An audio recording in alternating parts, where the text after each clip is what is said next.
Kita sebagai makhluk yang bergantung kepada Allah Subhanahu wa Ta'ala, yang penuh dengan kebutuhan kepada Tuhan yang Maha Kuasa. Siapa sih manusia yang tidak butuh kekuatan Allah? Tak ada satu manusia yang berdaya tanpa kekuatan Allah.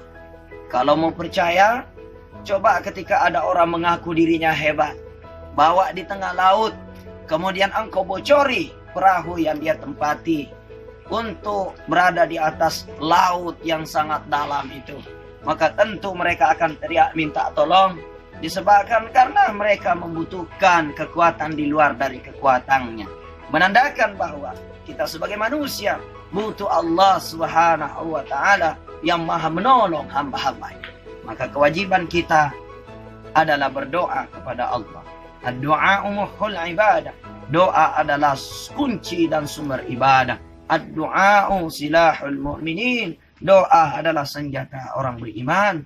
Allah berfirman, ud'uni astajib lakum. Minta kepadaku, kangku berikan kepadamu. Muncul pertanyaan, selama ini saya banyak berdoa, tapi kenapa sampai saat ini sepertinya belum terkabul?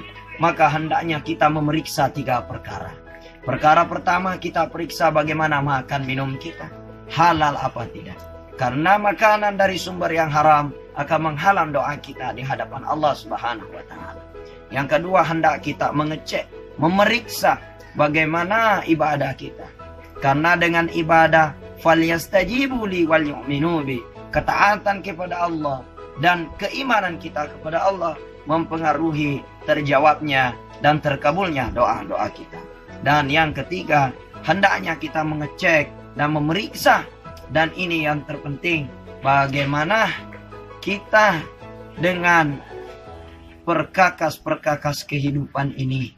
Apakah kita sudah termasuk golongan orang-orang yang menggunakannya di jalan Allah, ataupun kita masih termasuk orang yang lalai dalam menggunakan fasilitas yang Allah berikan. Dalam hal kita syukur, apakah kita tidak syukur dengan nikmat-nikmat Allah? Karena ketidaksyukuran itu akan menghilangkan rasa nikmat yang telah Allah berikan dan akan mencabut nikmat-nikmat